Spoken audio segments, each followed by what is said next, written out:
করছেন। আল্লাহ তাআলা ইরশাদ করছেন, শাহরু রমাদানাল্লাযী উনজিলা ফীহিল কুরআনু হুদাল লিন্নাস ওয়া বাইয়িনাতিম মিনাল হুদা ওয়াল ফুরকান।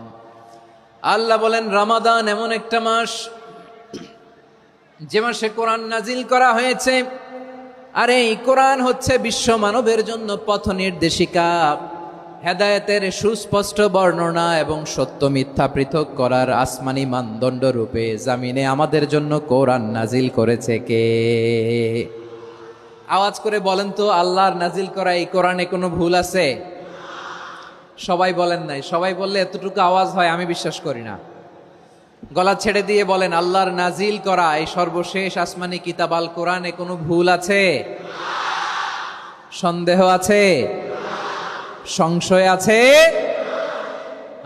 বিয়ন্ডলেস, বাউন্ডলেস, বটমলেস, এমন কিতাব যেটা পড়ে গবেষণা করে এর তথ্য উপাত্ত ইনফরমেশন লেসন নিয়ে শেষ করা যায় না। সুবহানাল্লাহ। আল্লাহ বলেন, এই কোরআনকে আমি রমাদানে নাজিল করেছি, যেটা বিশ্ব মানবের জন্য পথ নির্দেশিকা।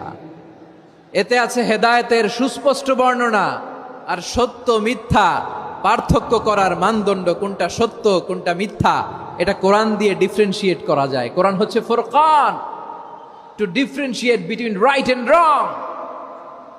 কোনটা সত্য কোনটা মিথ্যা, কোনটা ভুল কোনটা নির্ভুল, এটা কোরআন দিয়ে যাচাই করা যায়। চিল্লায় বলেন ঠিক কিনা? এজন্য এই কোরআন দিয়ে আমাদের জীবন সাজাতে হবে।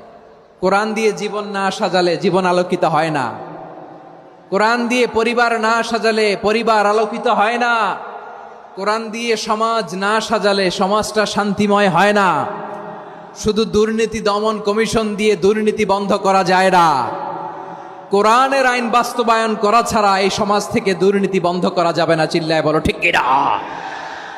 আমার প্রিয় ভাইরা, এই কোরআন নাজিল হয়েছে রমাদান আল মুবারক, এই বরকতময় মাসে।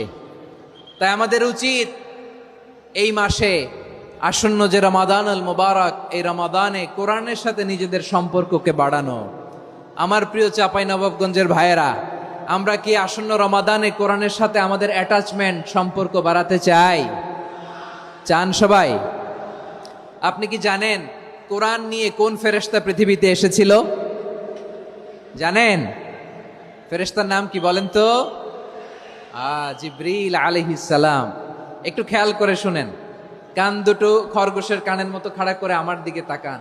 সাইয়েদনা জিবরিল কোরআন নিয়ে